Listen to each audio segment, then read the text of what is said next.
Ганна Савуткіна, праглядаючы першы беларускі мастацкі фільм «Лясная быль», дзіву давалася дэкарацыям залаў, у якіх разгортвалася ўсё дзеянне. І гэта улічваючы недахоп грошай у маладой паслярэвалюцыйнай краіне.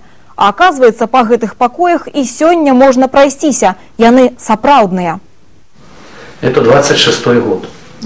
И там снималось, что он вывозил.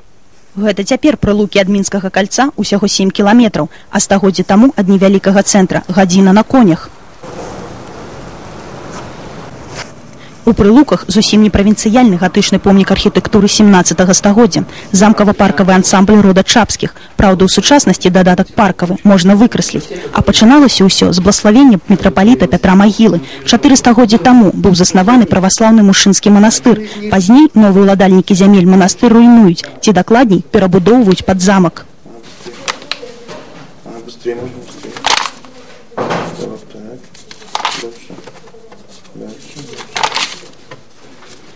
Сядзіба ў сярэдзіне 19 стагоддзя амаль цалкам вынішчана пажарам. Здаецца, фінал гісторыі, але граф Эмерык Чапскі набывае падмурак і ўзводзіць сцены.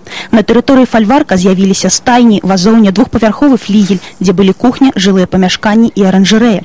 Прылуцкі фальварак час ад часу наведвалі літаратуразнаўцы, музыкі, артысты, мастакі. Некалькі разоў бываў Часлаў Манюшка, сынам Станіславам, які пазней стаў знакамітым кампазітарам. Гасцяваў і Напалеон Орда, чые замалёўкі пасля Вялікай айчыннай вайны дапамаглі адрадзіць замак нанова. Сёння ў экспазіцыі музея, які размяшчаецца ў замку, можна ўбачыць гэтыя унікальныя малюнкі.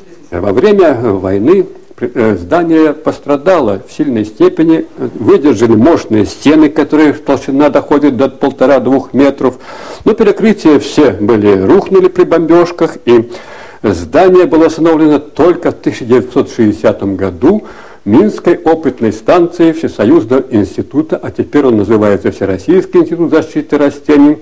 Некалі ў замку быў прыгожы паркет, пазалочаная ляпніна, дубовая мэбля, абцягнутая скурай, фартэпіяна, раялі, гданьскія куфры, ракальныя мэблі ў столі Людовіка XV, палотны пензля Яна Мацейкі, мініяцюры 18–19 стагоддзя, серабро саксонскае і французскае. Усё ж такі прылуцкі фальварак служыў не толькі загараднай рэзідэнцыяй, але і быў баемным салонам. Пасля рэвалюцыі ў фальварку, між іншым, здымалі першы беларускі фільм «Лясная быль». Паводле сюжэта ішло змаганне з буржуямі. А зараз тут размешчаны беларускі навукова-даследчы інстытут аховы раслін, у лабараторыях якога супрацоўнікі і навукоўцы займаюцца экалагічнай ацэнкай гаспадарчай прадукцыі пры дапамозе метаду газавай хроматографіі. Это уже конечная стадия определения остаточных количеств пестицидов в продукции. Для этого берется 1 микролитр вещества, допустим, вводится в газовый хроматограф, и все это на компьютере, потом диаграмма выходит, обсчитываем и получаем результат. Чапскія мелі радавы герб ляліва, які быў шырока распаўсюджаны таксама сярод польскай і ліцвінскай шляхты. Дэвіз рода Чапскіх «Жыццё айчыне, гонар нікому». Рамантычнае спалучэнне паўмесяца і зоркі тлумачыцца тым, што гэты герб давалі рыцару за перамогу над ворагамі пры святле зорак і месяца.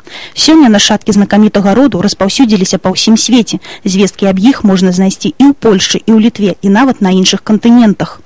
И сюда к нам в Прилуки, в наш музей, институт приезжала правнучка. Ей было интересно посмотреть на свое родовое гнездо, которое принадлежало дедом, прадедом. И она была очень удивлена, что вот сохраняется здесь это здание и парк.